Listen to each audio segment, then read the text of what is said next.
지난 시간에 예보한 바와 같이 이번 시간에는 이 소위 주가 결정 모형을 이용해서 우리나라 주식 가격에 대한 평가를 좀 해보겠습니다. 실전에 가까운 내용이죠. 그래서 이제 그 내용, 아니면 이제 문제, 시험 문제도 예상 문제가 되겠죠. 그 내용을 스마트 캠퍼스에 슬라이드로 올렸습니다. 그래서 그걸 받은 사람도 있고 안 받은 사람도 있을 것 같은데, 혹시나 안 받은 사람은 수업 끝나고 나서 이제 그걸 다운받아 가지고 다시 복습을 하면 될 겁니다. 자, 그걸 한번 보죠. 그걸 보기 위해서 먼저 일단 기본적인 모형은 이겁니다. 주식을 평가하는 기본적인 모형은 고돈의 배당 성장률 모형입니다. 고정 배당 성장률 모형. 즉, 자, 주식의 가치를 어떻게 볼 것이냐. 결국은 주식이라는 것은 어디서 가치가 나오냐. 그러면 주식에서의 미래 현금 흐름에서 가치가 나오는 겁니다. 채권과 마찬가지죠. 미래 현금 흐름에서 가치가 나오고, 미래 현금 흐름이란 것은 그 주식에서 주식을 발행한 회사가 일을 해서 돈을 벌은 데서 그 벌은 걸 가지고 주주들한테 배당을 해주는 데서 나오는 겁니다. 자, 여기서 이제 그 배당이라는 문제가 하나가 있는데, 실제 그 회사가 1년 동안 영업을 해가지고 예를 들어서 어떤 이익을 봤다. 이익이 발생했다. 그럼 그걸 가지고 배당을 해준다라고 이야기했을 때 배당을 다 하냐? 그러면 다 안 합니다, 보통. 우리나라 같은 경우에 이제 배당 성향을 보면 요즘에 좀 높아져가지고 한 15% 정도? 20%가 안 넘습니다. 15%라는 것은, 기업이, 이익이라는 것은 순이익입니다. 순이익. 기업이 영업을 해서 이익을 생겼다. 물건을 만들어서 팔아서 이익이 생겼다는 것은 매출에다가 비용을 다 뺀 겁니다. 비용을 다 뺀. 그 다음 거기다가 세금, 법인세까지 다 빼고 난 뒤에 남은 것이 순이익입니다. 순이익에서 그걸 가지고 다 배당을 해주냐 그러면 배당 성향이 한 15%. 85%는 배당을 안 해준다는 이야기죠. 왜 배당을 안 해주냐라고 이야기하면, 배당 안 한 부분 가지고 더 새로운 데 투자를 하기 위해서 배당을 안 합니다, 보통. 자, 기업이 새로운 투자를 해야 된다. 아니면 기본적으로, 주주들의 돈 가지고 기업이 공장을 운영하고 있다 그러면 기본적으로 그 공장에서의 감가상각 투자가 계속 발생해야 됩니다. 가지고 있는 기계, 예를 들어 가지고 5년에 한 번씩은 다 바꿔야 됩니다. 평균 감가상각이 5년이라 그러면 5년에 한 번은 다 새로운 걸로 바꿔야 된다는 얘기죠. 그런 투자 용도로 배당을 안 해주고 가지고 있는 거죠. 그럼 배당을 안 해주면 그 주주한테는 손해냐에 대해 가지고는 우리가 많은 연구가 있습니다. 많은 연구가 있는데 그 연구 결과는 아니다라고 나옵니다. 배당을 통해가 돈을 주든 배당을 안 해가지고 기업이 그 돈을 현금으로 가지고 있든지 아니면 투자를 했든지 그 두 개가 있는데 두 개가 주가에 미치는 영향을 보니까 차이가 없는 걸로 나옵니다. 그러니까 배당을 해주면 현금으로 주는 것이고, 그 다음에 배당을 안 해주고 그 돈 가지고 투자를 하거나 가지고 있었다 그러면 그만큼 주가가 오릅니다. 그 회사가 현금이 더 많고 아니면 기계가 더 많아지니까 그만큼 주가가 오르는 거죠. 주가가 오른 부분을 따져보면 배당해 주는 거하고 거의 같이 오른다라는 거죠. 그러니까 배당을 해주거나 아니면 배당을 안 해주는 것 자체에 대해 가지고는 그 기업의 주식 가격에는 영향을 안 미친다라는 걸 나옵니다. 기본적으로 그렇고, 그다음에 그런 경우에 오히려 대주주나 아니면 그 거액 투자자 같은 경우는 배당을 덜 선호합니다. 배당보다는 오히려 회사에 남겨놓는 걸 더 선호합니다. 왜냐하면 배당을 하게 되면 배당에 따른 세금이 발생합니다. 배당에 따른 세금이 거의 한 20% 정도 되는데 20% 정도 되죠. 거기다가 그게 소액이라면 그냥 배당소득세 원천공제 20%라면 괜찮은데, 거액 자산가 많은 배당을 받는 사람 같은 경우에는 그 배당에 대한 세금이 50%까지 나옵니다. 그러니까 그게 근로소득세와 같은 거죠. 액수가 많다 그러면 거의 배당의 절반 정도가 세금으로 나갑니다. 대지주는 당연하겠죠. 대지주는 뭐 맞는 돈 액수가 다르니까 거의 배당의 거의 절반 정도는 세금으로 낸다고 봐야 됩니다. 그렇기 때문에 그럴 바야 주식을 가지고 있다가 주가가 올라가 팔면 그 가격 차이에 따른 세금은 없습니다. 우리나라는. 그게 낫지. 물론 이제 대지주는 좀 다르지만 지배주주에 대해 가지고 그런 식으로 이익에 대해서 세금을 따로 부과하지만 일반적인 투자자 입장에서는 그런 식으로 하는 것이 낫지 그냥 배당 받으면 세금이 절반으로 날아가기 때문에 순수 자기가 받는 돈은 많이 주는 거죠. 그래서 이제 배당이라는 것은 별 의미가 없다라는 것이고 여기서 그런 의미에서 이야기하는 것을 여기서 이야기하는 배당이라는 것은 순수히 주주한테 주는 배당이 아니라 그냥 기업의 은행이라고 이야기합니다. 기업의 은행. 그러니까 순이익이죠. 순이익.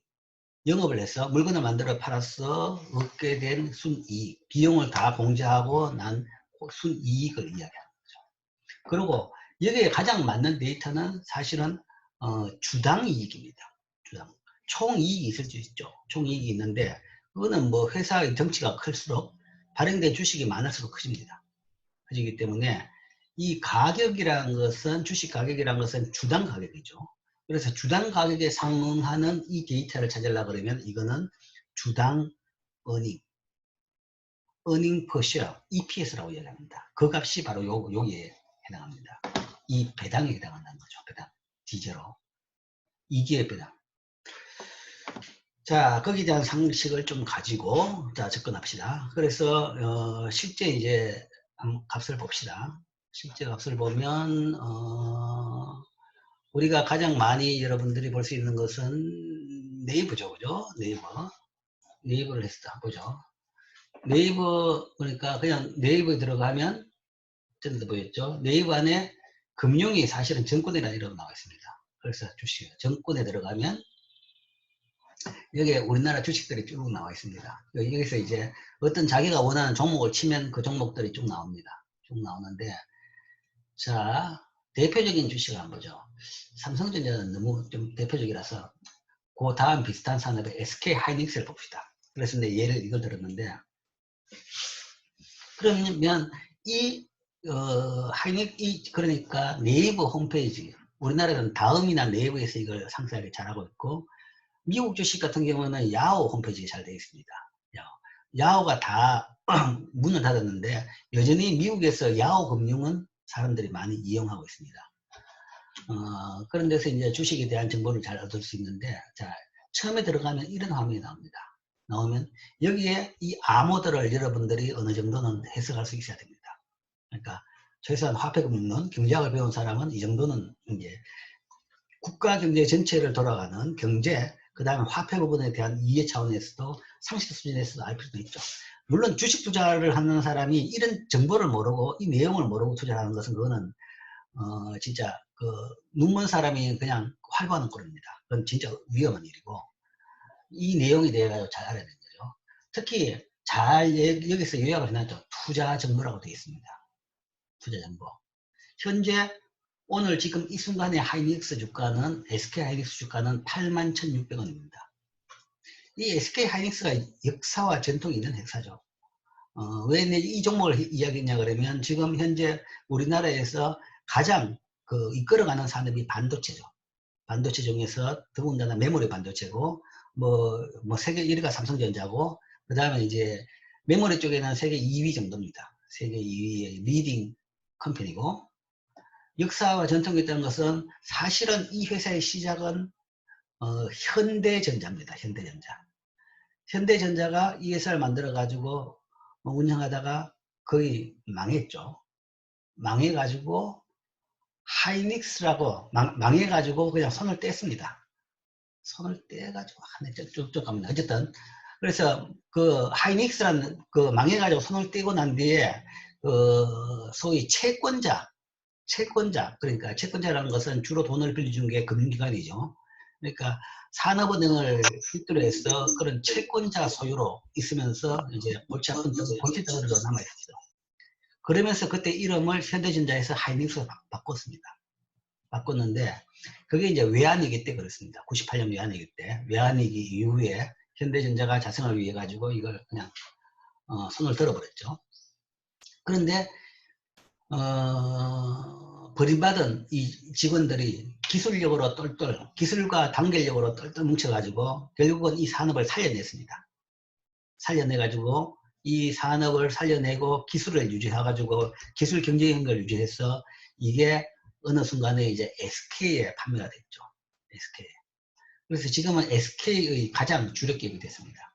SK에 인수가 되자마자 이제 반도체 시황이 굉장히 좋아가지고 SK에서 운영을 잘한 것이 아니라 시황 문제입니다. 세계적인 시황이 좋아가지고 지금 뭐 세계적인 기업이 됐죠. 기업이 됐는데, 자, 현재 지금 오늘 주가가 81,500원입니다.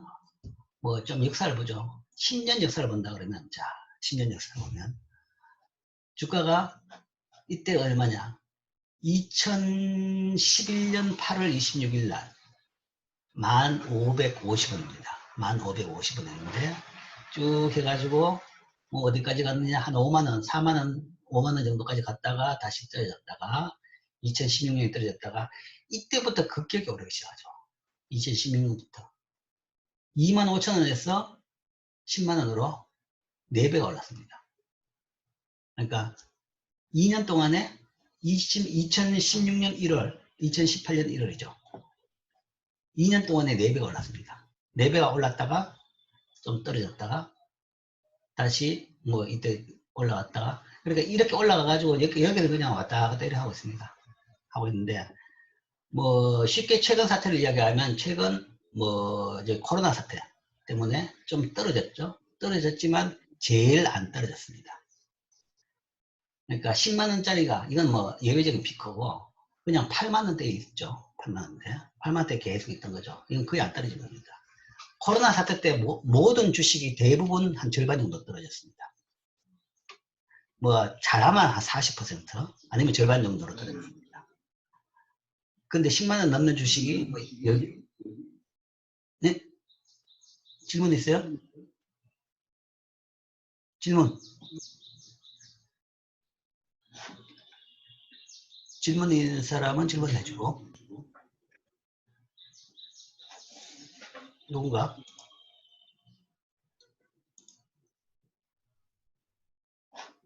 질문 있나요?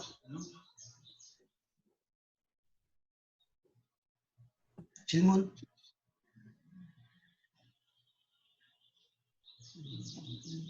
누군가 이야기 소리는 들리는데, 아, 모르겠네요. 아, 네.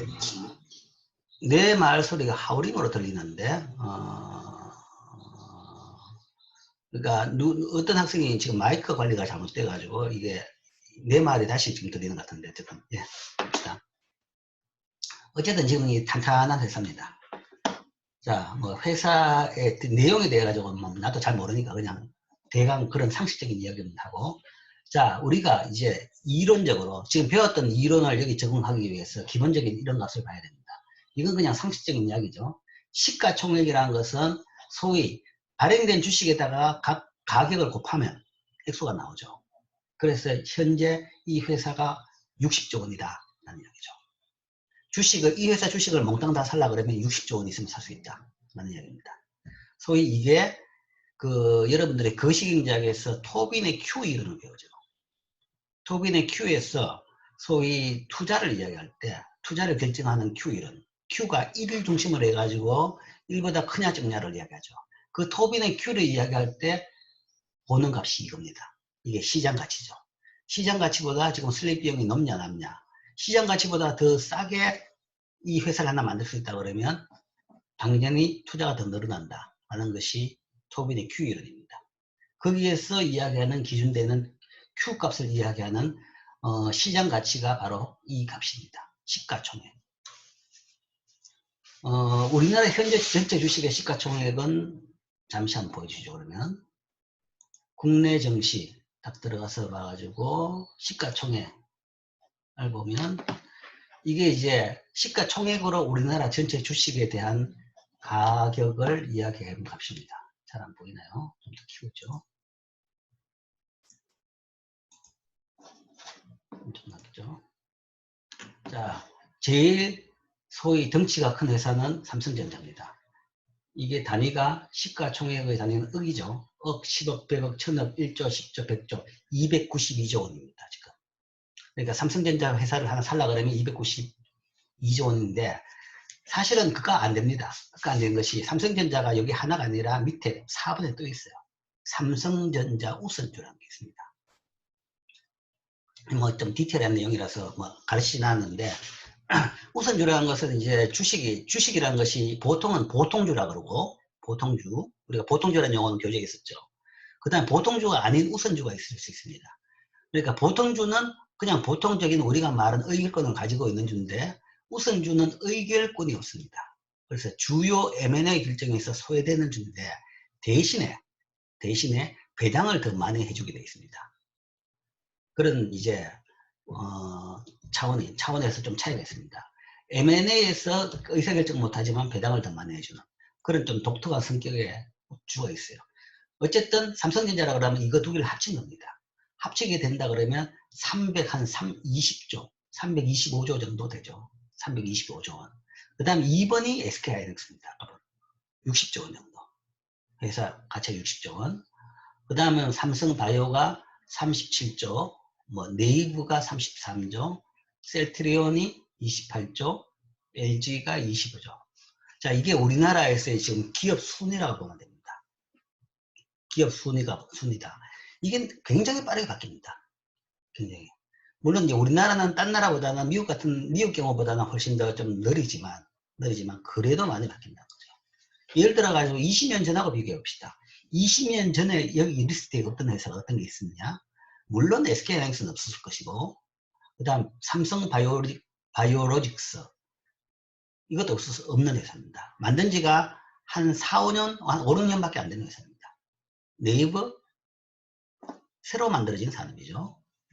셀트리온 이것도 최근에 등장한 산업입니다. 둘 다 바이오죠. 뭐 LG는 뭐 오래된 회사고 그렇죠. 그러니까 뭐 그 외에는 봅시다. SK텔레콤 이것도 사실은 이동통신이라는 게 나온 지 그렇게 오래 안 되죠. 그 다음 카카오 이것도 새로운 회사입니다. 이건 자동차 회사고 뭐 비슷고 그렇죠. 자, 그 이야기는 산업은 굉장히 빨리 변화합니다. 변화하면서 이런 기업들도 이런 기업 순위를 보면 이게 우리나라 전체의 기업 순위인데 그룹의 순위가 아니라 기업 하나의 순위입니다. 순위를 보면 이런 많은 변화가 있다. 이런 걸 통해 가지고 최근의 산업이 어느 쪽으로 바뀌는지를 알 수가 있습니다. 알 수가 있는데 뭐 뻔하죠. 우리가 전자, 메모리 반도체, 그 다음 바이오 그게 주였다는 거죠. 네이버는 사실은 내수회사입니다. 내수회사이기 때문에 조금 다르지만 어쨌든 이 정도로 커졌다라는 거겠죠. 뭐 외국에 이야기하면 뭐 알파벳 또는 구글이라고 이야기하죠. 뭐 그런 회사가 여기 상하는 회사겠죠. 뭐 등등. 자, 이게 시가총액입니다. 그래서 우리나라 이거 전체 코스피의 시가총액을 다 합치면 지금 아마 최근에 천조가 무너졌다는 얘기를 하죠. 그러니까 한 1500조 원 정도까지 갔습니다. 1400조 원 정도까지 갔습니다. 갔다가 최근에 이제 천조가 무너졌다라는 얘기죠. 주가 코로나 사태 때문에. 근데 지금은 이제 다시 천조는 넘었을 겁니다. 천조. 그럼 천조라면 어느 정도냐? 우리나라 GDP하고 근접한다라고 보면 되는 거죠. GDP가. 우리나라 GDP가 지금 하면 그 정도가 될 겁니다. 정확한 숫자는 모르겠는데 어쨌든 그 정도입니다. 자, 어쨌든 그렇고 여기에서 우리가 다시 갑시다. 아까 말한 시가총액에 대해서 이야기했습니다. 시가총액 순수가 아까 2등이다 라는 것을 확인했죠. 그 다음에 주식수가 현재 뭐 7억 주 정도 발행되어 있다. 뭐 회사만 나오겠죠. 그 다음에 뭐 액면가라는 게 있습니다. 주 한 장당 얼마다. 이게 사실은 별 의미가 없어요. 의미가 없는데 처음에 발행할 때도 사실은 별 의미가 없어요. 없는데 이제 기준상 그런 이야기를 하는 겁니다. 어쨌든 한 주당 5,000원으로 있다. 그리고 외국인 주식 한도이 되어 있는데 이것도 전혀 의미가 없습니다. 의미가 없는 것이 90년대는 주식 한도가 있었는데 지금은 외국인 주식 투자 한도가 없어요. 그러니까 한도는 의미가 없고 단지 외국인이 얼마나 가지고 있는지 그거는 이제 투자 지표로 보는 거죠. 현재 하이닉스 같은 경우에 한 절반 정도 가지고 있다라고 보죠. 아까 말한 시가총액 높은 회사들, 우리나라에서 높은 상위 한 50개 중에 대부분 회사를 외국인이 절반 이상 가지고 있습니다. 금융 같은 경우는 한 70%, 80%까지 가지고 있습니다. 그래서 지금 우리가 이제 국적을 이야기할 때 등록이야 당연히 한국에 돼 있죠. 한국에서 만들고 한국에 있는 회사지만 실제 주인이 누구냐 그러면 주인이 한국이 아닌 게 대부분입니다. 상당히 많습니다. 근데 뭐 그렇다고 해가지고 외국인이 다양한 나라이기 때문에 한 나라가 국적을 주장하진 않죠. 어쨌든 그만큼 이 현재 국제화된 이 판에 우리나라에서도 뭔가 하면 많은 주식이라는 것이 외국인이 보유하고 있다. 그러니까 탄탄하고 알려지고 경쟁력이 있는 회사다 그러면 대부분 외국인이 거의 절반 정도는 보유하고 있는 걸로 나타납니다. 뭐 52주 1년 내에 최고가가 10만원 넘었고 그 다음 최저가는 6만 2천원이었다. 뭐 이거는 이제 뭐 다른 의미입니다. 투자 의견 보통 이제 뭐 이건 증권사에서 평가했을 때 이제 하는 이야기죠. 목표 주가 보통 이제 이걸 좀 높은 값을 보통 나타내죠. 어쨌든 그렇고 그 다음에 기본적으로 여러분들이 알아야 될 게 이 이야기라는 이야기입니다. 이 내용을 알아라는 겁니다. 이게 아까 이야기하는 배당입니다. 아까 그 식에서 이야기하는 배당은 이 데이터에서 여러분들의 홈페이지에서 데이터를 찾는다 그러면 EPS입니다. Earning per share. 이거죠. EPS 이거냐 아니면 추정 EPS입니다. EPS라는 것은 여기다 한 거 나오죠. EPS는 기업 지배기업 귀속 최근 4분기 합산 순이익을 평균 수정 발행 주식수로 나눈 값이며 보통주와 우선주를 합산해서 계산한다. 삼성전자는 우선주가 있기 때문에 계산이 복잡하지만 SK하이닉스는 우선주가 없기 때문에 이걸로 계산하면 됩니다. 쉽게 말해서 순이익을 주식수로 나누면 되는 거죠. 순이익을 주식수는 여기 있죠. 7억주. 로 나누면 됩니다. 그러면 요 EPS가 나옵니다. Earning per share, 주당 수익이 나오죠. 주당 수익이 현재 2,765원이다. 그러면 순이익은 어디 있냐? 순이익은 요 밑으로 내려면 나옵니다. 보통 종합정보 내에서 기업 실적 분석이 나오죠. 그래서 기업에 대해 알라 그러면 기본적으로 대차 대조표, 손익계산서는 볼 줄 알아야 됩니다. 경제에 대해서 알라 그러면 기본적으로 회계장부는 볼 수 있어야 되는 거죠. 그래서 경제학과에서는 회계학을 꼭 들으라 라고 이야기합니다. 회계학 한 과목 정도는 꼭 들으라. EPS를 계산하는 순이익은 여기 있죠. 당기순이익 이겁니다. 2019년 최근 값은 가장 최근 우리가 쓸 수 있는 값은 얼마 전 3월달 주주총회에서 확정된 이 값입니다. 이 값이 단위가 억원이죠. 억, 10억, 100억, 1000억, 1조, 2조 원. 그러니까 2조 원이다. 작년 한 해 동안 SK하이닉스의 이익이란 것은 여기 매출액이죠. 매출액은 27조 원입니다. 27조 원치 반도체를 팔아서 물건을 팔아가지고 비용을 빼고 난 뒤에 세금까지 빼고 나면 당기순이익이 이만큼입니다. 영업이익이 이거고 여기다 이제 세금 빼고 나면 비영업이익도 있으니까 빼고 나면 어쨌든 당기순이익이 이거다. 그러니까 결국은 1년 동안에 회사가 벌어들인 돈이 이 2조 원이다. 그러면 그 2조 원을 주가 7억주로 나누면 되죠. 그러면 주당 이익이 얼마냐? 2천 얼마가 나오는 겁니다. 그래서 계산된 값이 그 주당 이익입니다. 그리고 이제 뭐 여기까지 왔으니까 참고로 보면 뭐 뒤에 이제 문제 풀이 때 보겠지만 이 값이 엄청나게 변동을 많이 했습니다. 10.6조, 15조에서 2조로 떨어졌죠. 이익이 반토막이 아니라 7분의 1 토막, 8분의 1 토막으로 되었습니다. 8분의 1 토막이겠죠. 그럼 이 회사 뭐 완전히 망했네 라고 하겠지만 누구 하이닉스 보고 망했다고 한 사람은 아무도 없습니다. 여전히 잘하고 있다고 봅니다. 잘하고 있다고 본 것은 이때 이게 굉장히 예외적으로 큰 값이었습니다. 굉장히 예외적으로 큰 값이고, 이게 거의 좀 정상화로 가는데 너무 심하게 정상화로 갔던 거고, 다시 이게 조금은 더 오를 것이다 라는 것이 올해의 예측치입니다. 2020년 값은 아직 안 나왔죠. 이게 원래 끝나고 내년 3월 돼야 차등치가 나올 겁니다. 나오는데, 그래서 여기서는 2라고 해가지고 예측치가 나옵니다. 예상치. 누가 예상을 하느냐 그러면 이제 증권사 애널리스트, 이 전문 이 분석가들이 있죠. 그 사람들이 여러 명이 이제 그런 분석 보고서를 나름대로 자기 나름대로 이 회계 장부를 계산해 가지고 냅니다. 내면 그게 이제 3개 이상 되는 게 있으면 그거 가지고 평균을 내 가지고 이 값을 넣습니다. 그래서 시장에서 본 소위 컨센서스라는 이야기를 합니다. 그래서 시장에서 전문가들이 본 예상치가 원래는 작년보다는 이익이 한 배는 오를 것이다. 자, 이게 이제 변합니다. 당기순이익이다. 그 다음에 아까 이야기했죠. EPS, earning per share 하는 것이 7억 주니까 아까 2조 원을 7억 주로 나누면 2,766원이 됩니다. 그러니까 주당 2,766원 받았다. 벌었다라는 겁니다.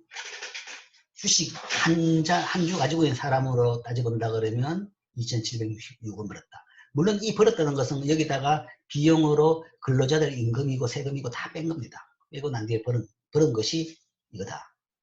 그럼 이만큼 벌었는데 어떻게 했느냐? 2,766원 벌었는데 배당은 1,000원을 해줬습니다. 1,000원을 해주고 남은 게 1,766원을 회사에 남겨가지고 그게 이제 새로 투자용으로 쓰고 있겠죠. 쓰고 있다. 이게 겁니다.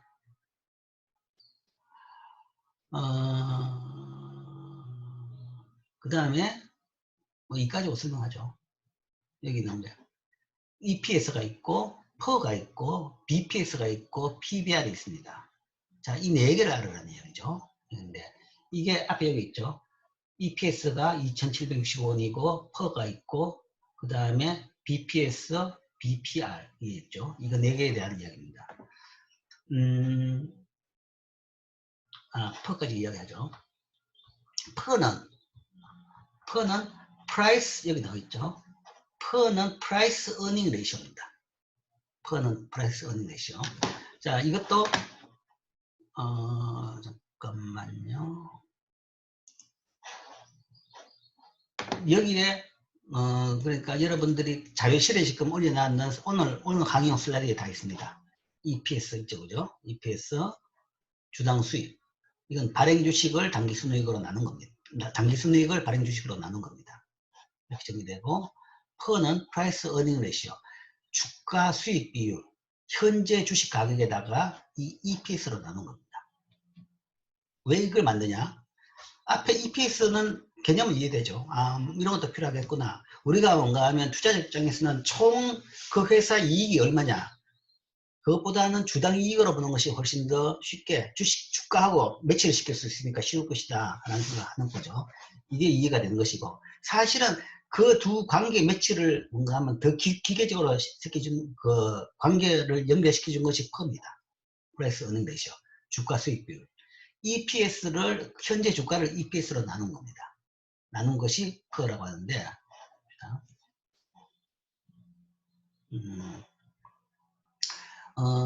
개념 자체는 그러니까 뭐라고 합니까? 투자금을 회수할 수 있는 연수라고 보면 됩니다. 투자금을 회수할 수 있는 연수. 자, 일로 돌아가서 이 회사의 PER가 지금 29.4입니다. 29.4 거의 30이죠. 30인데 이거는 현재 81,300원을 요 EPS로 나눈 겁니다. 2,760으로 나오죠. 나누면 거의 30 가까이 나오겠죠. 그래서 나온 값이 바로 이 값입니다. 그래서 이 값은 실시간으로 계속 변합니다. 주가가 변하니까. 그럼 그 값의 의미가 뭐냐? 이 값으로 나왔단 말은 이게 매년 거기서 벌어들이는 돈이죠.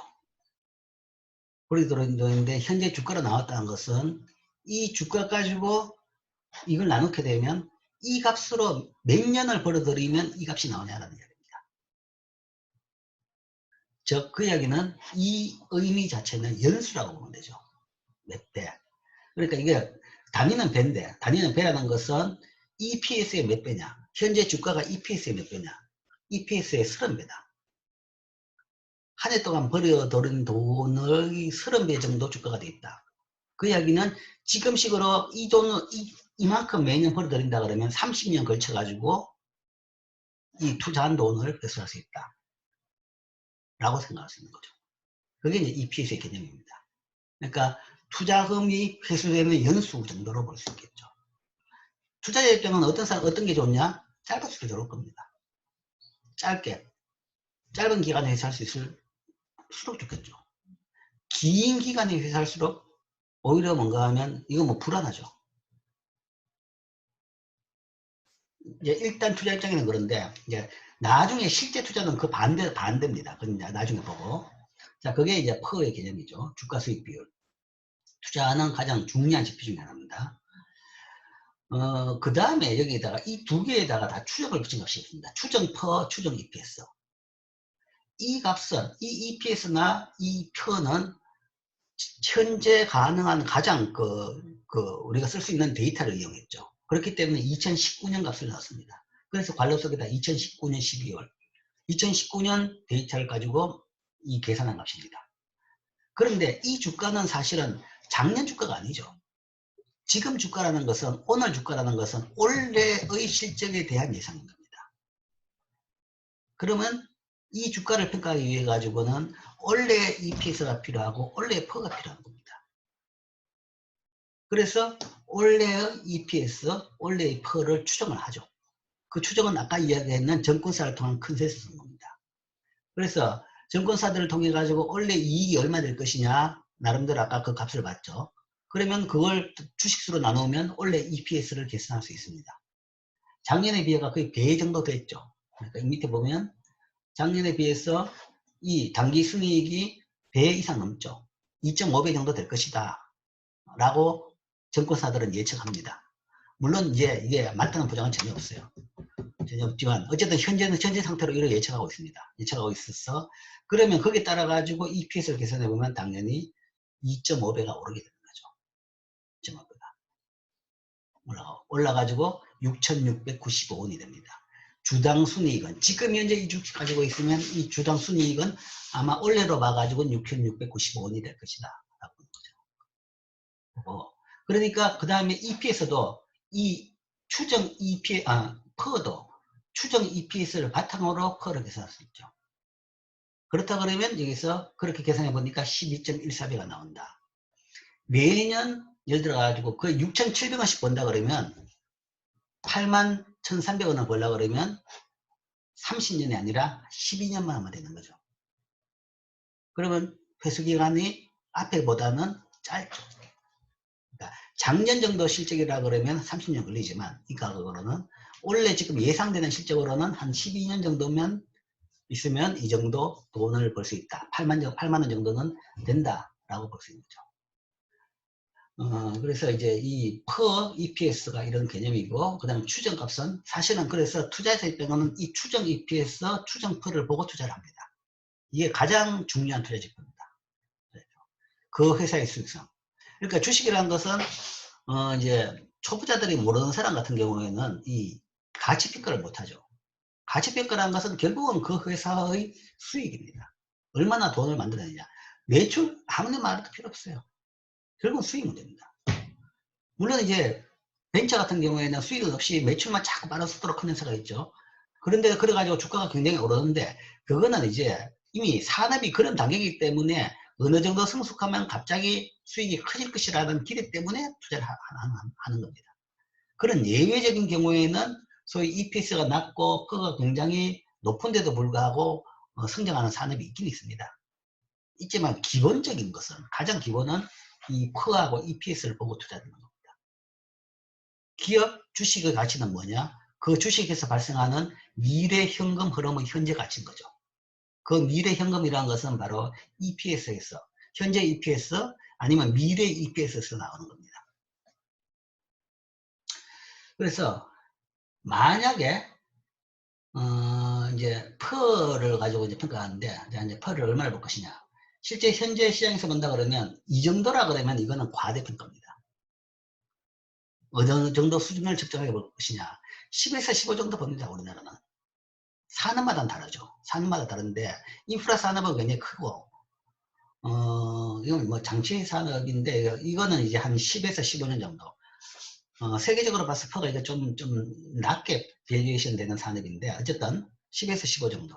그런데 30이라 그러면 무지 큰 거죠. 이게 크다는 이야기는 어떤 의미냐 그러면 주가가 과대평가된다는 이야기죠. 이 정도 매년 이익이 나는 회사는 주가는 8만 원 그러면 너무 비싸다. 10에서 15라 그러면 10배라 그러면 27,000원에서 한 35,000원 정도. 그 정도가 맞다는 이야기죠. 그 정도가 맞고 이건 비싸다는 그런 개념인 거죠. 10에서 15라는 것은 이제 현재 지금 뭐 SK 하이닉스 그렇고 이 산업 자체가 그래요. 삼성전자도 그렇고 이제 그게 이제 기적적으로 과거 역사를 쭉 봐도 그 언저리에 있습니다. 언저리에 있는데 최근에 급변기에 이제 그 값이 많이 이제 요동을 쳤죠. 그 요동친 것 중에 하나가 이겁니다. 이게. 그래서 일시적으로 작년에 이익이 너무 급락해가지고 그러니까 반동강이 아니라 8분의 1동강이 났죠. 그러다 보니까 작년에 이게 너무 떨어져가지고 상대적으로 이게 이렇게 높아진 겁니다. 높아졌는데 원래 좀 정상화돼가지고 이익이 작년에 비해서 2.5배 된다 그러면 한 12 정도다. 그러면 이건 뭐 그냥 적정 수준이다라고 봅니다. 이 정도 가격은. 이 정도 가격. 그래서 이게 가장 기본적으로 주식 가격에 대한 평가 기준입니다. 그 다음에 또 하나 평가 기준이 이거 있습니다. PBR 아니면 EPS, BPS. 이것도 BPS를 먼저 보고 난 뒤에 PBR을 설명하겠습니다. 자, 이것도 아까 이야기한 대로 우리가 교재 여기 오늘 강의 자료에 있습니다. BPS는 Book Value Per Share의 약자입니다. B는 Book Value, P는 Per, S는 Share. 주당 Book Value를 시장 가치라고 정했죠. 주당 시장 가치입니다. 쉐어당, 쉐어가 주죠. 주당 시장 가치.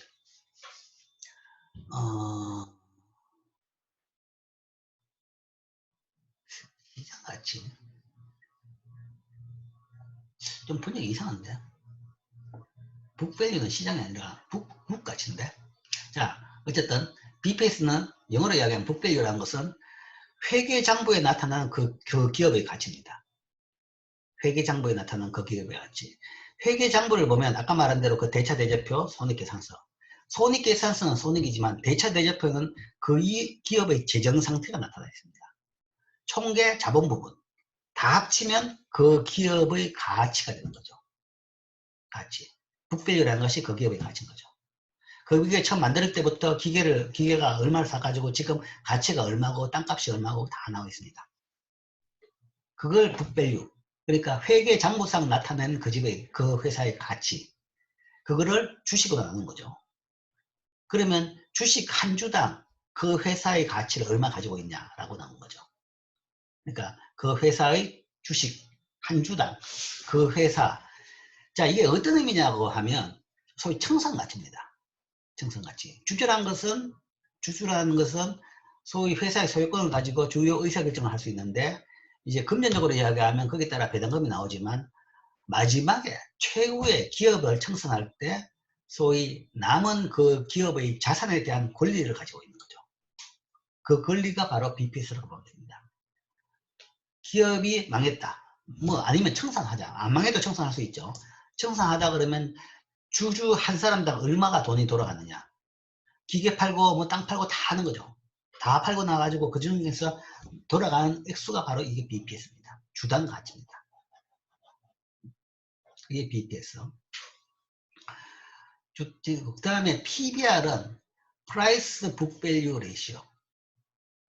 P하고 비슷하죠. Price Earning Ratio 비슷하게 Price Book Value. 그러니까 earning 자리에 earning 대신에 book value를 적는 겁니다. 주식 가격에다가 그 다음에 이게 book value가 아니라 사실은 BPS죠. 주식 가격에다가 현재 주가에다가 BPS로 나눈 것을 PBR이라고 이야기합니다. 즉 쉽게 이야기해서 회계장부를 통해 가지고 주당 이 주식의 가치가 얼마다. 이 회사를 다 팔면 내한테 얼마 돌아온다. 뭐 5만 원 돌아온다. 라는 거죠.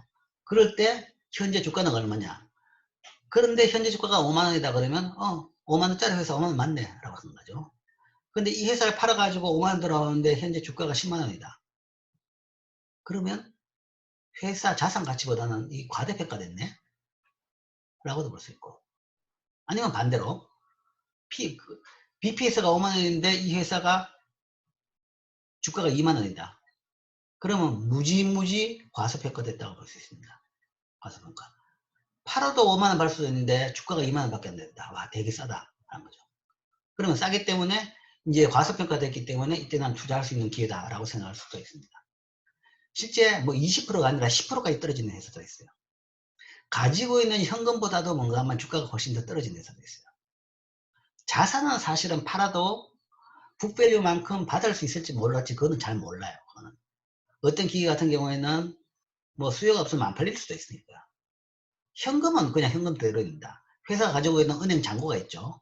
그런 것도 다 이제 그 북밸류로 계산을 들어가죠. 그 가지고 있는 총 금융자산보다도 금융자산의 BPS보다도 주가가 더 낮은 경우도 있긴 있습니다. 좀 미스테리는 미스테리죠. 미스테리인데 뭐 미래를 굉장히 부정적으로 본다 그러면 그럴 수도 있긴 있겠죠. 어쨌든 그런 것이 PBR입니다. 나름대로 이 가치 판단의 기준이죠. 1위 기준이겠죠, 당연히. 1위 기준이고, BPS가 1위 기준이고, 1보다 크면 주가는 과대평가된 거고, 1보다 적으면 과소평가됐다. 뭐, 단순하게 생각한다 그러면, 그렇게 볼 수가 있죠. 그래서 이것도 하나의 가치평가 기준입니다. 근데 가치평가 기준인데, 앞에 있는 이 P하고 차이를 이야기하면, P라는 것은 미래 성장세를 보고 이제 가치평가를 한 것이고, PBR 같은 경우에는 그냥 청산 가치하고 가깝다는 거죠. 회사를 그냥 접어버린다. 그럴 때 정도의 가치다. 상당히 그러니까 고수적인 또는 상당히 뭐랄까 그전 뭐 그런 가치입니다. 그러니까 성장세보다는 기업의 퇴보적인 차원에서 본 가치라고도 볼 수가 있겠죠. 자, 그게 이제 PBR입니다. PBR인데 여기도 이제 추정 BP에서 추정 PBR이 나옵니다. 그 나오는 이유가 이것도 마찬가지죠. 자본총액이나 자본총액 자체를 작년 회계 장부를 바탕으로 할 것이냐 아니면 올해 말에 결산해서 나올 회계 장부의 예측치를 가지고 할 것이냐 그런 차이 때문에 이것도 추정 BPS가 나옵니다. 추정 PBR도 나오고 그래서 이런 경우에도 올해 값을 쓰는 게 올해 주가에 대해서는 올해 값을 쓰는 게 더 낫겠죠. 그래서 이제 그게 더 나을 수도 있습니다. 자, 어쨌든 여기도 PBR, BPS가 이렇게 나오죠. 이렇게 나와가지고 이렇게 됩니다. 자, 이런 경우에 자 봅시다. SK하이닉스는 그러니까 회사 가지고 있는 자산을 가지고 주식수로 나누면 주당 7만 원 떨어진다. 그런데 현재 주식 가격은 8만 원이다. 그러면 PBR은 1.16, 1보다 크다라는 거죠. 1보다 크다. 1보다 크다는 것은 그걸 이제 고지식하게 이야기한다 그러면 소위 과대평가됐다라고도 할 수 있는 거죠. 청산가치보다는 높으니까 과대평가됐다. 근데 이제 이걸 이제 다른 측면에 본다 그러면 성장세가 좋다라고 보는 거죠. 시장 사람이 맞다 그러면 PBR이 1보다 큰 회사라는 것은 사람들이 굉장히 더 성장을 많이 하고 이익을 많이 내는 회사일 것이다.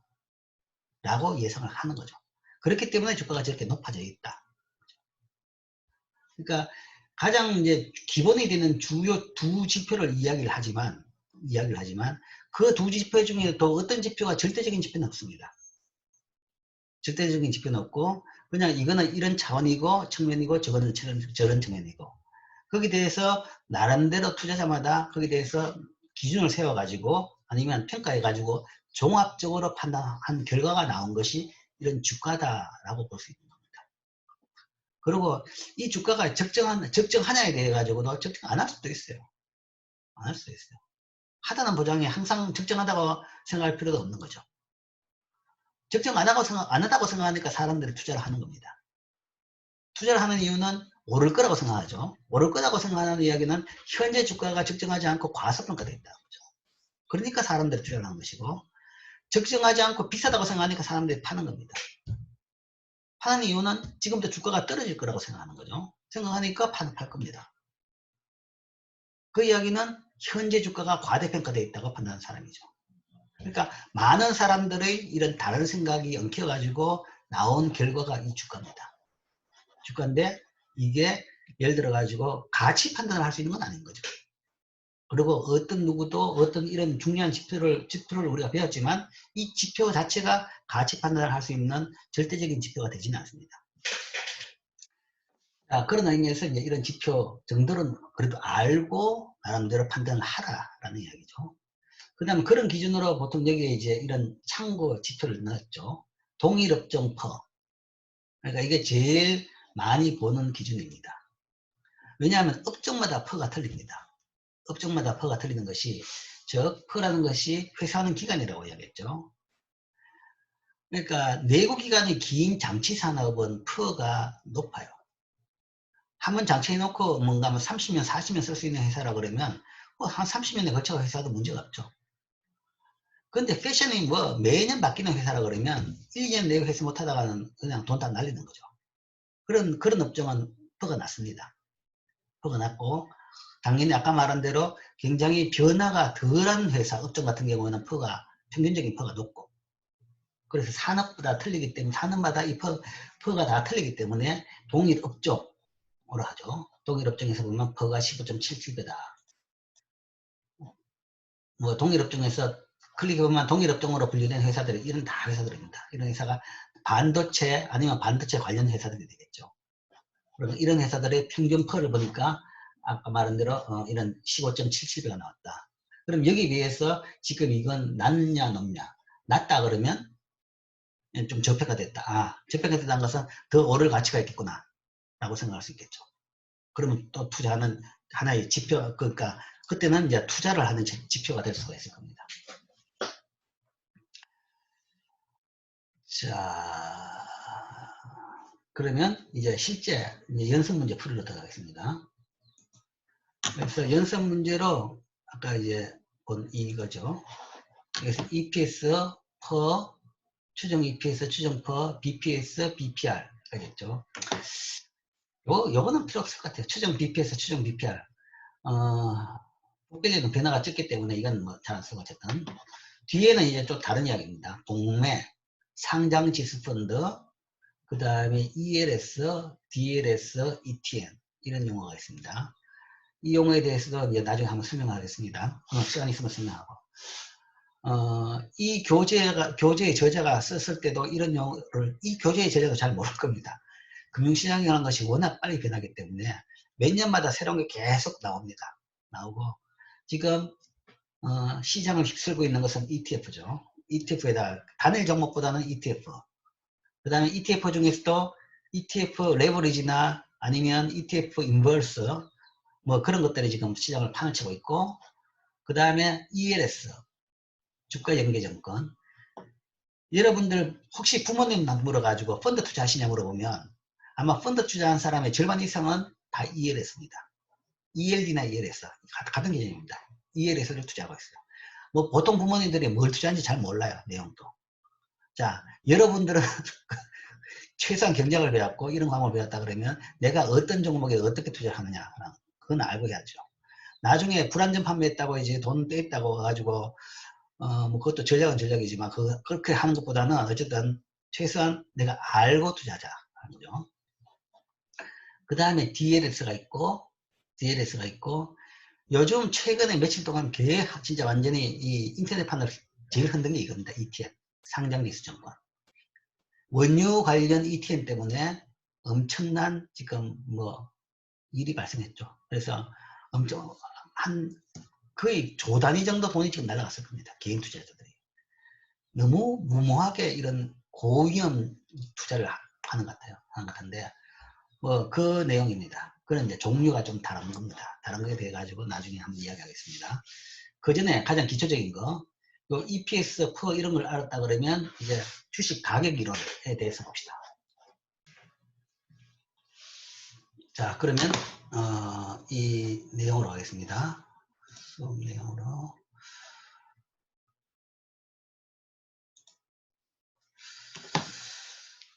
자, 2018년 5월 현재 SK 하이닉스의 주가가 9만 원이고 원래 주당 2만 원의 수익이 예상되고 있다.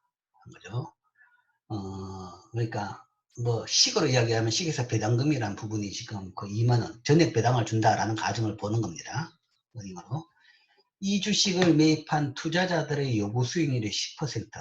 주식 투자한 사람은 한 10% 정도는 여기서 이익이 나야 된다. 그걸 기대하는 사람이다. 이런 투자자들은 이 A기업, 이 문제를 덜 고쳤네. 소위 SK 하이닉스의 배당금이 매년 몇 퍼센트 성장할 걸로 예상하고 있는가. 그러니까 주가가 얼마냐가 아니라 주가는 지금 시장에서 관찰됐습니다. 관찰됐는데 그러면 이 주가가 관찰됐다는 것은 과연 사람들이 배당금을 얼마나 지금 예측을 하고 있다. 배당금 성장률을 얼마나 예측하고 있냐라는 것에 대한 역으로 그 사람들의 생각을 읽어볼 수 있는 거죠. 그것도 분명히 이 식에서 나온 겁니다. 이 식이 아까 봤던 그 고던의 고정 성장률 모형입니다. 고던의 고정 성장률 모형에 이게 이제 D0죠. D0. 그러니까 EPS인 겁니다. EPS.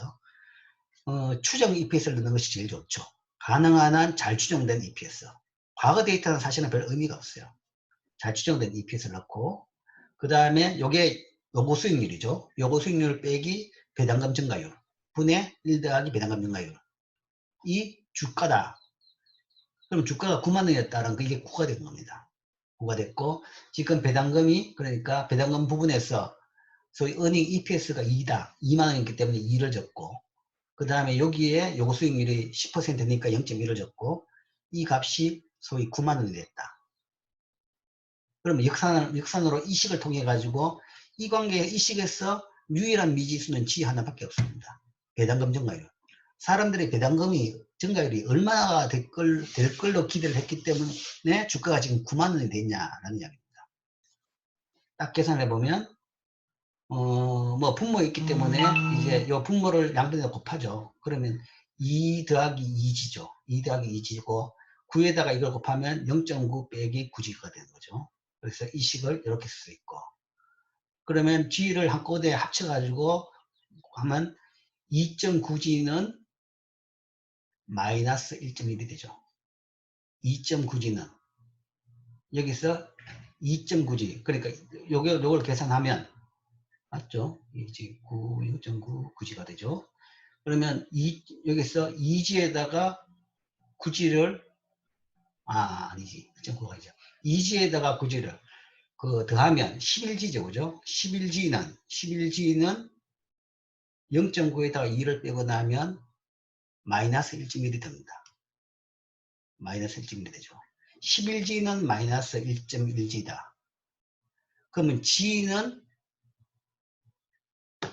마이너스 0.1이 나옵니다. 이게 이제 마이너스 값이 나와가지고 혼란스러울 건데, 난데없이 마이너스 값이 나오고 혼란스러울 건데, 여기 현실이 이렇습니다. 현실은. 이 마이너스 값이 나왔다는 것은 G가 마이너스 0.1이라는 것은 배당금 또는 은행 증가율이 마이너스 10% 떨어질 걸로 예상하다는 거죠. 지금 현재 은행은 굉장히 높고 지금부터는 은행이 오히려 떨어질 것이다. 실적이 나빠질 것이다. 라는 예상을 하는 겁니다. 자, 그 예상이 맞았는지 봅시다. 2018년 이때입니다. 사실은 이때 중간고사 시험 칠 때 낸 문제였는데 이때인가? 기말고사인지 어쨌든 이때 문제인데 5월 25일 그날 보니까 97,700원이었습니다. 숫자가 복잡해가 그냥 9만 원이라고 했는 겁니다. 9만 원이고 EPS가 21,316원이니까 2만 원이라고 했는 겁니다. 이게 어떻게 나왔냐 그러면 영업이익이 20조 원, 단기 순이익이 15.5조 원이었습니다. 여기서 주식수 7억 주를 나누어 가지고 나온 값이 이 값입니다. 이 값이 나온 거죠. 그런데 이때 사람들이 이 주식 가격이 이렇게 예상한 것은 이 부분이 영업이익이나 단기순이익이 줄어들 것이다 라는 예상이었던 거죠. 그러면 그래서 그 다음에 어떻게 됐냐 2019년에 보면 2019년에 보면 영업이익이 당기순이익이 15조 내에서 2조 원으로 줄었죠. 마이너스 10%가 아니라 마이너스 한 70% 줄었습니다. 그렇죠. 물론 이제 그게 마이너스 10%가 틀렸다고 이야기할 수 있는 건 아닌 것이, 그 마이너스 10은 계속 준다는 이야기고, 그게 이제 한 해 왕창 줄고 그 다음부터는 다시 좀 평평해 질 수도 있는 거죠. 어쨌든 여기서 중요한 포인트는 이 가격에, 이때 이 가격, 이때 9만 원이 넘는 거의 10만 원에 육박한 이 가격이라는 것은 아까 본 SK하이닉스 전체 역사를 통틀어 가지고 엄청나게 높은 가격입니다. 높은 가격인데도 불구하고 이 가격이라는 것은 사실은 실적이 나빠질 걸 예상하고 있는 가격이라는 거죠. 안 그랬다 그러면 이 가격이 훨씬 더 높았을 겁니다. 그리고 그 사람들의 예상과 같이 실적이 이렇게 나빠진 거죠. 이때는 다 이렇게 실적이 나빠질 걸로 예상하는 거죠. 지금 이 실적이 비정상적인 실적이고, 그래서 앞에 이제 3개를 더 보여줬습니다. 날짜가 무관하게 연간값인데 16년에 영업이익이 3.3조였어요. 17년에 13.7조였고 18년에 20조였고 아마 다시 이런 일은 돌아오지 않을 겁니다. 그 다음에 2.7조. 그런데 이제 올해는 조금은 회복대가 한 6조 정도는 기대는 하고 있습니다. 돼봐야겠죠. 근데 코로나 사태 때문에 오히려 이게 또 더 부정적으로 지금 볼 수 있어요. 이것마저도 힘들지 않을까라는 것이 지금 이제 퍼지고 있는 분위기입니다. 어쨌든 그러니까 사람들이 이런 정보를 다 활용한다는 겁니다. 지금 당장 실적이 올랐다고 해가지고 주가가 그만큼 오르는 건 아니죠. 이 실적이 올라온 것은 일시적이다라고 생각하면 주가가 그만큼 덜 반영되는 거예요. 그런 차원에서 이 다음 문제를 봅시다. SK하이닉스가 지금부터 매년 주당 2만원 수익을 기록하고 투자자의 요구 수익률이 10%다. 이 경우 고등 성장 모형으로 주가를 계산해보라. 자, 배당금이 증가는 안 하고 2018년 이때 기준이다. 이때 기준에 주가가 지금 이제 이때 기준으로 봐가지고 예를 들어서 배당이 2만원 정도 2만원 정도 EPS가 나오는 주식이다. EPS가 2만원 정도 나오는 주식의 주가는 어느 정도가 적정하냐라는 이야기죠. EPS가 2억 2만원 정도 나온다. 성장은 안 합니다. 성장은 안 해도 좋아요. 성장률이 0%고 계속 그 정도만 유지하는 회사다. 그러면 주가가 어느 정도가 적정할 것이냐. 요구배당 수익률이 10%라고 하더라도 그런 경우에 2 곱하기 예를 들어서 1 더하기 G가 0%. 성장률이 0이라고 하더라도 나누기 요구 수익률 10%에다가 그 다음에 성장률이 0이니까 0이죠. 이렇게 하면 20이 되죠. 20만 원이다. 배당금을 2만원, 배당, 아니면 그 수익이 주당 2만원 나온 주식이라고 그러면 최소한 20만원은 해야 된다. 최소한 20만원. 이게 더 성장 안 하고 계속 이 상태만 유지해도 이 주식은 가치가 20만원은 생깁니다. 20만원만 되는데 이게 20만원 안 가고 9만원대에 머물렀다. 맥시멈 최고가 10만원에 10만원 조금 더 올라갔다가 다시 떨어졌죠. 그 이야기는 지금 이 이익은 굉장히 비정상적인 이익이다라고 사람 투자자들이 보고 있는 거죠. 일시적이다. 그래서 이 정도까지 올랐고 그래서 다시 이렇게 떨어지는 겁니다. 그럼 이 논리가 간단해요. 간단하면 자, 이 논리가 가장 간단한 것이 소위 이 이야기는 그가 10으로 보는 겁니다.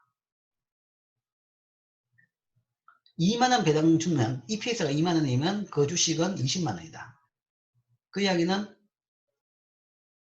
그 퍼가 12, 그러니까 이 산업이 퍼가 10에서 15라고 이야기했죠. 10에서 15.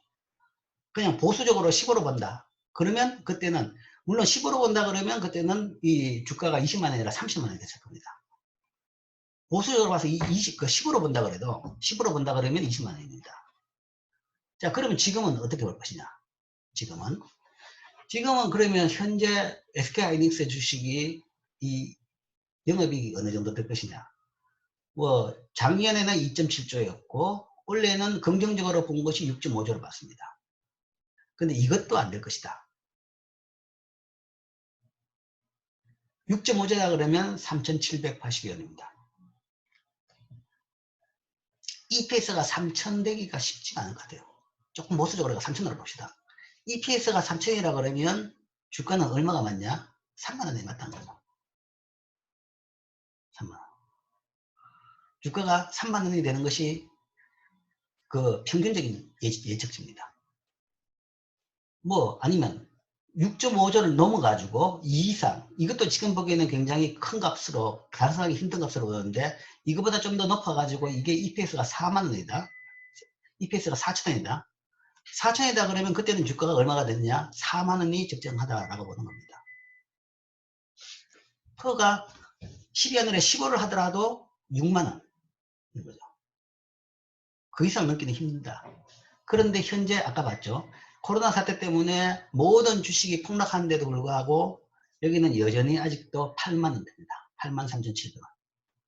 그러니까 지난주 마지막 날이 83,700원. 오늘도 보니까 8만 원대였죠.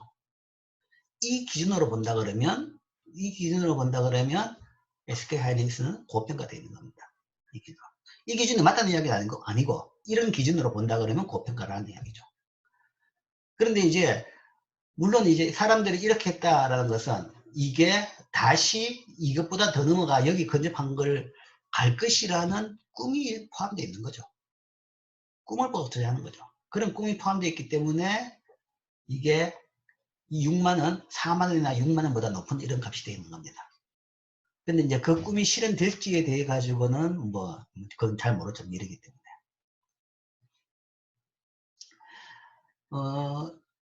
이 이야기는 삼성전자도 동일합니다.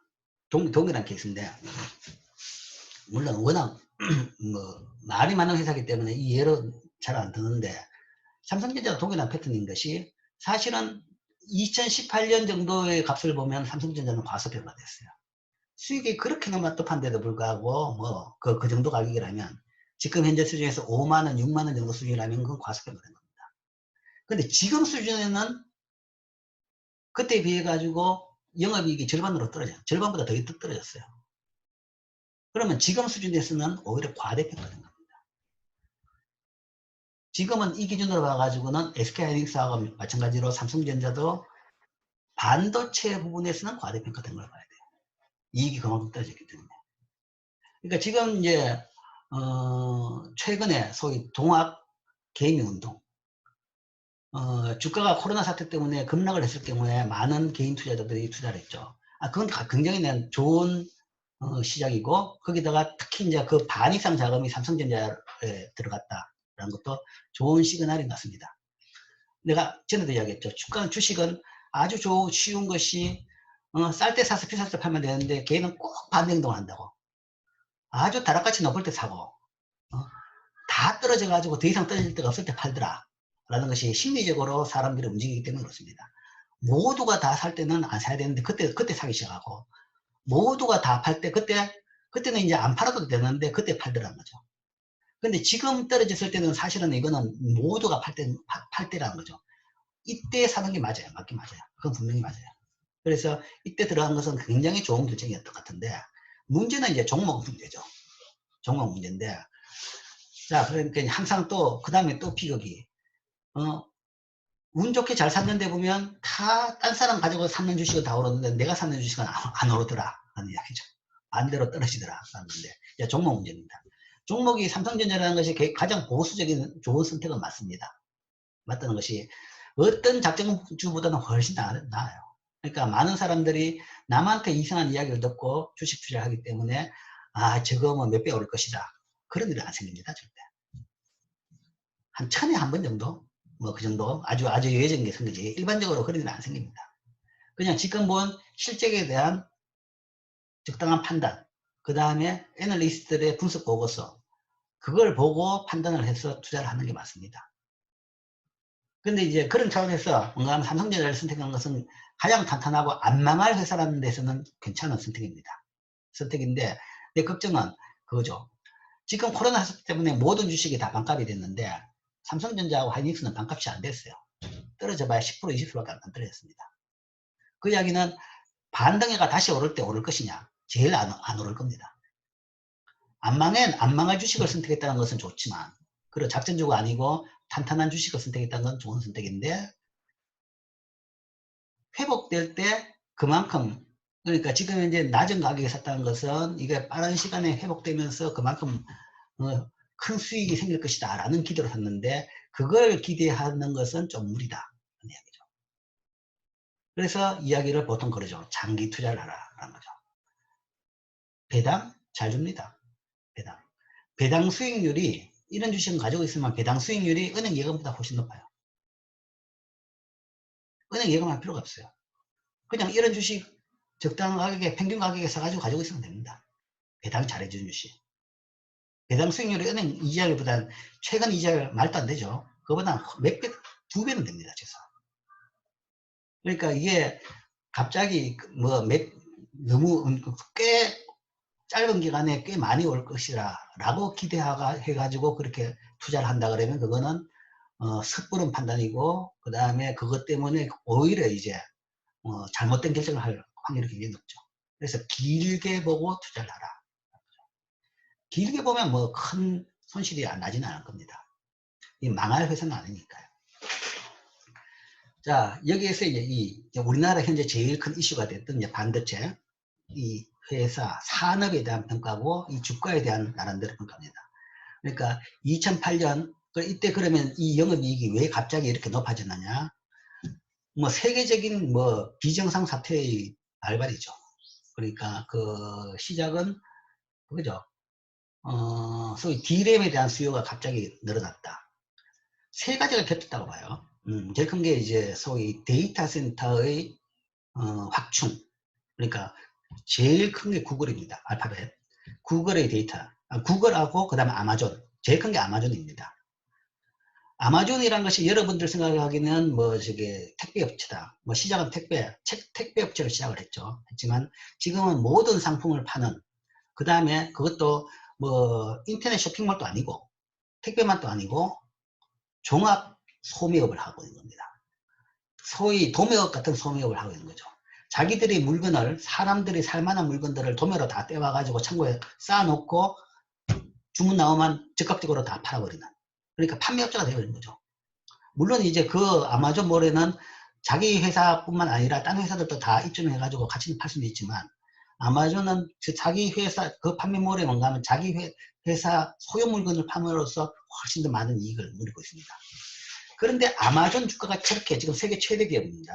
주가로 봐가 세계 최대 기업인데 주가가 오른 것은 그 택배나 리테일뿐만 뿐이 아니라 주 현재 지금 메인 이익의 기반은 그 클라우드 서비스죠. 클라우드 서비스. 아마존이라는 회사가 그 쇼핑몰을 그러니까 아마존닷컴을 운영하면서 그 많은 인프라 그것을 유지하면서 거기에 대한 노하우를 활용해 가지고 아예 클라우드 서비스를 해버린 거죠. 클라우드 서비스를 하면서 그쪽 부분에서 확충이 되고 그쪽 큰 투자를 함으로써 지금 현재 수익은 그쪽이 대부분입니다. 소매보다는 그쪽이 훨씬 큰 거죠. 그 확장 과정에서 엄청난 D램의 수요가 발생했고 그 다음에 그 뭐 한 2년 전부터 2, 3년 전부터 소위 채굴 문제 비트코인 때문에 뭐 채굴 컴퓨터가 엄청나게 많이 팔렸죠. 그때 뭐 그래픽카드가 없어가지고 완전히 뭐 야단났을 정도로 그 부분 때문에 그때 램 수요가 엄청나게 늘었습니다. 그런 등등이 몇 개 겹쳐가지고 예상 밖으로 D램 수요가 확 늘었던 거죠. 늘었던 건데 D램의 공급은 제한되어 있는데 꼭 이 유가가 비싸죠. 공급은 제한되어 있는데 수요가 갑자기 늘면 가격이 폭등할 수밖에 없는 구조였던 거죠. 그래서 일시적으로 이렇게 올랐던 거죠. 올랐던 건데 그거는 일시적인 충격이었고 다시 그런 충격이 생길 것 같지는 않다라는 거죠. 보통 보기에는. 그러니까 이걸 보는 입장에서는 이제 많은 사람들은 기대에 섞인 것이 반도체 사이클이다. 한번 이렇게 올랐다가 지금 떨어졌다가 다시 올라갈 것이다. 라는 거죠. 사이클로 해석한다 그러면 다시 오를 것이 있기 때문에 투자 가치가 있는 건 맞습니다. 사이클로 예측하는 사람은. 근데 내가 보기에는 사이클이라기보다는 원타임 충격일 것이다. 한 번의 충격이라는 거죠. 그렇다 그러면 다시 돌아오는 건 아닙니다. 반도체 사이클이라는 용어를 쓰는 사람은 다 이게 다시 이런 시기가 올 것이라는 기대를 이야기하는 겁니다. 그러니까 이것도 높게 기대하고 있고 주가는 이것보다 훨씬 더 높은 지금 8만 원대에 있다는 거죠. 그게 이제 SK하이닉스도 그렇고 삼성도 그렇고 이제 같은 이야기입니다. 자, 근데 결과는 누구 예측이 맞을지 몰라요. 지나보면 내 예측이 맞다는 보장도 전혀 없고 이제 이런 스토리가 있을 수 있다. 단지 하나의 가치를 평가하는 데서는 이런 객관적인 지표 같은 걸 쓸 줄 알아야 된다. 그래야 투자를 할 수 있는 겁니다. 또 다른 우리나라의 개미들이 많이 손대는 게 이겁니다. 셀트리온입니다. 가장 논쟁이 많았던 주식이죠. 셀트리온이죠. 현재 셀트리온 주가가 30만 원. 그러니까 이것도 작년 예입니다. 30만 원. 지금 20만 원 하죠. 지금 볼까요?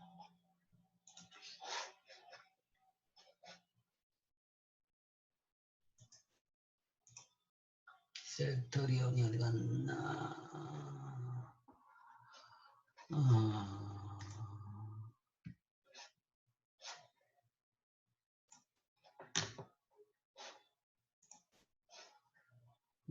20만 원. 그렇죠? 셀트리온 20만 6,500원입니다. 이제 20만 6,500원입니다. 자, 지금 앞에 이야기한 것을 이제 알았으면 그냥 간단하게 이 가치 평가해 볼 수 있습니다. 자, 뭘 보냐? EPS를 보는 거죠. EPS가 2,200원이다. 이건 작년 실적을 바탕으로 한 것이고, 그 다음에 추정 EPS 3,782원이다. 실적이 훨씬 좋을 것이다. 사실은 이것도 못 믿어요. 갑자기 작년에 2,200원이었는데 올해 여기에 비해 가지고 50% 이상 이익이 더 발생할 것이다. 별로 그것도 기대하기가 힘든 것 같은데 어쨌든 이걸 믿읍시다. 이걸 믿는다 그래도 EPS를 본다 그러면 얼마냐? 37,800, 3,000이라 그러면 10배를 하면 3만 원입니다. 20배 하면 6만 원이란 거죠. 근데 몇 배냐? 54배입니다. 54배. 요렇게 요 값으로 매년 이 정도, 이것도 안 되겠지만 매년 이 정도 이익이 55년은 발생해야지 이 정도 값이 회수가 되는 겁니다. 이게 이제 이런 평가죠. 근데 이거는 셀트리온만의 잘못은 아닙니다. 왜냐하면 동일업종 프로를 보라고요. 동일업종 프로는 125입니다. 이게 우리나라 바이오 산업의 현실입니다. 셀트리온만의 문제가 아니고 셀트리온이 소위 말해서 대장주기 때문에 그리고 그 셀트리온의 회장님이 이 문제 때문에 가장 크게 나서기 때문에 제일 두드러진 건데 이 바이오 산업은 평균적으로 보면 더 심하죠. 그러니까 이게 예를 들어서 작년 폴 92, 원래 이렇게 좋은 예상을 해줘도 50인데 이 동일업종 폴은 물론 이거는 이제 추정치가 아니라 이 값으로 본 겁니다. 그래도 평균보다는 낮은 편이죠. 이게 이제 현재 우리나라 바이오 산업의 현실입니다. 현실인데 이제 왜 이래 되냐? 이거는 꿈인 거죠. 꿈이고 희망이고 소위 이렇게 이제 소위 대박이 하나 터지면 이거 다 정상화 될 수는 있습니다. 대박이 터진다는 것은 바이오 산업의 대박이라는 것은 신약 개발이 성공하는 경우죠. 신약 개발이 성공하면 조그만 회사가 완전히 엄청난 돈방석에 앉게 되는 것이고 그러면 그게 이제 이게 값이 확 떨어집니다. 왜냐하면 이 부분이 EPS가 확 올라가니까 EPS가 확 올라가면 이 주가가 소위 합리화가 될 수가 있는 거죠. 그런 예가 있기는 꽤 있어요. 그런 예가 어떤 회사냐 그러면 아마존도 그렇고 구글도 그렇고 지금 이제 세계적인 선두기업은 다 그랬어요. 물론 그 과정에서 그 산업이 전체 이랬습니다. 이러면서 뭔가 하면 100에 99기업이 망하고 하나 남은 것이 아마존이나 구글 같은 겁니다. 99기업이 망하고 새로 산업이 생기면 그때 이제 많은 기업들이 그렇게 해가지고 다들 사람들의 기대에 따라 가지고 투자를 하면서 오르죠. 오르는데 그때 이제 결국은 경쟁을 통해 가지고 도태되고 나면 몇몇 기업만 남게 됩니다. 남게 돼서 남은 기업은 전체 시장을 장악하면서 이제 합리적인 10이나 20 정도의 수준까지 떨어진 거죠. 그만큼 이제 이익이 많이 난 거죠. 이제 그렇게 되면 이제 그런 회사 산업이 이제 정상화되는 거죠. 이제 그 단계에 있는 겁니다. 그 단계에 있기 때문에 지금 이 단계인 거죠. 근데 이제 이 우리나라 바이오 산업에서 그런 기업이 나올 것이냐에 대해 가지고 지금 그거는 여러 의문이 있습니다. 의문이 있는데, 셀트리온은 상대적으로 뭔가 탄탄은 합니다. 주가가 과대평가가 현재 어떤 기준으로 봐도 과대평가는 맞긴 맞지만, 그러나 없는 것에서 주가가 만들어지지 않았습니다. 많은 바이오 회사들은 아무것도 없는데 주가가 굉장히 높기만 해요. 그래서 최근에 많은 문제가 생겼죠. 뭐 분식이나 뭐 아니면 뭐 부정행위까지도 나오고 그랬죠. 진짜 내용 없고 그냥 신약 개발한다는 그 뉴스 하나 가지고만 주가를 띄운 회사들이 굉장히 많았습니다. 많지만 셀트리온은 그건 아니죠. 독보적인 기술력이 있습니다. 독보적인 이 산업이, 독보적인 분야가 있고, 소위 바이오 시밀러라는 독보적인 그런 그 산업을 개척하는 사람이에요. 세계적으로 개척한 기업입니다. 근데 이만큼 덩치가 될지는 모르겠지만 최소한 뭔가 절대 망할 회사는 아니죠. 물론 이제 그 산업이 그쪽 바이오 시밀러 분야가 얼마나 더 클 것이냐, 그거는 이제 두고 봐야 될 문제가 되겠죠. 자, 그래서 봅시다. 셀트리온 주가가 30만원, 한때 작년인가 한때 30만원까지 했죠. 원래 주당 4,000원의 수익이 예상되고 있다. 이 크게 봐가지고 4,000원으로 본 겁니다. 이 정도는 잘못됐네. EPS가 그러니까 뭐 2,000원 정도였는데 4,000원으로 봅니다. 크게 봐가지고 4,000원 봐줬고, 이 주식을 매입한 투자자들의 요구 수익률이 10%라면 투자자들은 이 기업의 배당금이 매년 몇 퍼센트 성장할 것으로 예상하고 있는가. 똑같은 문제인데, 1번하고 똑같은 문제인데 이제 값만 셀트리온으로 바꿨습니다. 그럼 고식의 동일하게 넣습니다. 4,000원이면 0.4만원이죠. 그죠? 1 더하기 G 나누기 요구 수익률이 10%니까 0.1 빼기 G는 현재 30만원이다. 30만원 되겠습니다. 그러면 이때 30만원을 만든 사람들, 투자자들이 생각하는 이 배당금 증가율이 얼마냐, 배당금이 얼마나 더 나올 것이냐. 이거 풀어가지고 G를 풀면, 앞에와 같이 똑같이 풀면 0.0855로 나옵니다. 즉 8.6%. 즉 매년 배당금이 수익이 소위 8.6, 한 10% 정도 늘어날 것이다 라고 예상하는 거죠. 그렇다 그러면 30만원의 이 가격은 합리화될 수 있는 겁니다. 그 정도만 해도 매년 소위 수익이 그만큼 늘어난다 그러면. 그래서 뭐 원래 추정 EPS 나오는 그 정도만 된다 그래도 충분히 의미는 있죠. 자, 그런데 한번 볼까요? 이게 이제 좀 장기적인 데이터를 본다 그러면, 과거 실적을 본다 그러면 이제 그러기가 쉽지가 않다고 보죠. 연간 EPS를 봐야 되죠. 15, 16, 17, 18, 19년입니다. EPS를 보면 1178, 1300, 2800, 1900, 2200 늘긴 늘었는데 그렇게 빠르게 늘 거에 대해 가지고는 잘 모르겠어요. 이 값에 대해서 논란은 굉장히 많습니다. 많은 것이 이제 바이오 쪽에서 큰 문제가 분식 여부에 대한 이야기가 나오는데 R&D 투자를 자본으로 분류한다는 거죠. R&D 투자. 그러니까 임상을 하는 과정에서 발생하는 비용으로 상계하는 것이 아니라 그 자체가 뭔가 하면 소위 무형의 자산이다 라고 주장하면서 자본으로 계산합니다. 그렇게 되면 수익이 과대평가돼요. 실제 비용인데 비용이 아니라 자본으로 남아있다고 본 거죠. 그러면 적자가 발생했는데도 불구하고 적자가 아니라고 주장하는 거죠. 이 부분에서 그 부분에서 노출된 부분이 많다고 보는 거죠. 여전히 그 부분은 논쟁이 되고 있습니다. 근데 일부 외국에서도 그렇게 하고 있는데, 이제 단지 그러면 그 임상이 끝나고 실패했으면 그 부분은 다 잘라내는 게 원칙입니다.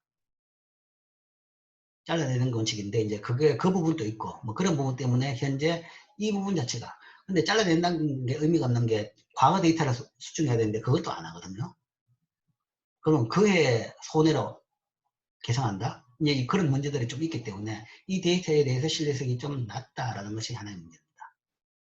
그러니까 바이오시밀러가 뭐 새로운 업종은 분명히 맞습니다. 맞는데 신약만큼 그만큼 이제 수익성이 높은 건 아니죠. 경쟁이 많으니까요. 삼성도 이걸 보고 바이오시미널을 시작한 겁니다. 삼성 바이오로직스가. 삼성이란 또 하나의 큰 경쟁 상대도 있고, 그런 차원에서 이제 이게 이렇게 늘릴 것이냐. 이런 식으로만 늘어나면 좋죠. 22, 37, 49, 61. 이러면 20만원, 지금 20만원 아니라 30만원 충분히 뭐 아무 문제가 없습니다. 근데 이 기대가 상당히 너무 기대가 많이 섞인 게 아니냐라는 것이 이제 하나의 평가죠. 평가인데 이건 뭐 개인적인 판단이 됩니다. 이렇게 기대할 수 있고 더 기대할 수도 있는 거죠. 자, 그래서 뭐 이 30만원으로 생각할 때는 매년 한 10% 배당금이 증가할 것이다 라는 예상을 하고 있는 거죠. 자, 그런데 만약에 셀트리온이 지금부터 매년 주당 4,000원의 수익을 기록하고 요거 수익률의 10%다. 이 경우라 그러면 주가가 얼마가 적당할 것이냐 하는 거죠. 주당 44,000원, 현재 주당 2,000원이죠. 그죠? 거의 배입니다. 4,000원을 준다. 그렇다 그러면 그때의 적정 가격은 얼마냐 그러면 4만원이라고 합니다. 고등 성장률에서.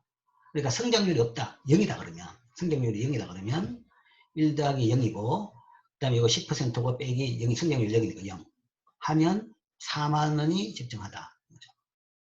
그러니까 이런 이제 새로 나오는 산업에서 가격이 굉장히 높은 것은 대부분 이제 미래에 대한 기대, 희망이 많이 있는 거죠. 현재 세계적으로 제일 크게 지금 논쟁이 되고 있는 산업은, 기업은 테슬라죠. 테슬라라는 회사입니다. 테슬라라는 회사, 전기자동차 회사죠. 그 회사를 만들고 난 뒤에 20년 동안 한 해도 빠짐없이 적자를 봤습니다. 적자를 봤다는 것은 EPS가 0이 마이너스입니다. 그러면 그 적자 가지고는 EPS가 마이너스 가지고 주가는 0입니다. 마이너스가 되죠. 주식 가격이 안 나옵니다. 20년 동안 매년 적자가 나오는데도 불구하고 20년 동안 주식 가격은 계속 올랐습니다. 그래서 사람들이 그랬죠. 그 테슬라 회사도 대단하고, 그 다음에 거기에 투자하는 미국 사람은 더 대단하다고. 한 해도 흑자를 못 내는 회사인데 20년 동안 꾸준히 계속 더 사가지고 계속 올랐던 거죠. 근데 최근 한 2년 내에 주가가 완전히 폭등을 했습니다. 폭등을 해가지고 지난주에 그 회사 사장마저도 우리 회사 주가가 너무 비싸다. 너무 올랐다. 한 3달 전에 뭔가 하면 주가가 너무 안 오르니까 주주한테 뭔가 돈 다 주고 다 회수해가지고 이거는 비상장으로 만들겠다라고 하는 사람입니다. 그런 사람인데 그 주당 250달러 정도 했을 거예요. 250달러에 다 매입한 뒤에 비상장으로 만들겠다라는 이야기 했는데 주가가 뭔가 하면 지금 한 800달러, 900달러 정도까지 올랐나? 그러고 나니까 이제 너무 올랐다는 거죠. 너무 올랐다고 하니까 그 말 듣고 주시장이 반응해가지고 하루에 한 10몇 % 떨어졌죠. 그래가지고 CEO 입방정 때문에 떨어졌다고 하는데, 현재 사실은 테슬라 주가는 옛날에도 설명이 안 됐고, 지금 그 높은 수준도 설명이 안 되는 수준입니다. 근데 이제 그게 다 사람들의 꿈이고 기대죠. 자동차 산업이 바뀌면서 전기차로 바뀌고, 어느 순간에는 모든 자동차를 다 압도해가지고 테슬라가 전 세계 자동차를 다 공급하는 순간이 올 것이다. 라는 그런 이제 그런 꿈이 반영된 게 지금 현재 주가가 아닌가라는 생각이 들죠. 그래서 이런 식의 주가 예외적인 현상이 발생하는 것이 우리나라만은 아닙니다. 종종 발생하는데, 자, 그런 데서는 이제 특히 이제 이머징 산업, 새로 만들어진 산업에서 이제 그런 이제 옥석 가려지는 과정에서 그런 식으로 과대평가되는 것이 많고, 그 다음에 그 과정에서 그러니까 이제 그때 잘못해가지고 엉뚱한 주식을 샀다가는 그냥 다 휴지가 되는 거죠. 그런 이제 위험은 있습니다. 그게 이제 현재 이제 반도체 우리나라하고 그 다음에 이제 바이오 부분에서 이제 이런 산업 주식 가격을 이제 이런 식으로 평가를 해볼 수 있을 겁니다.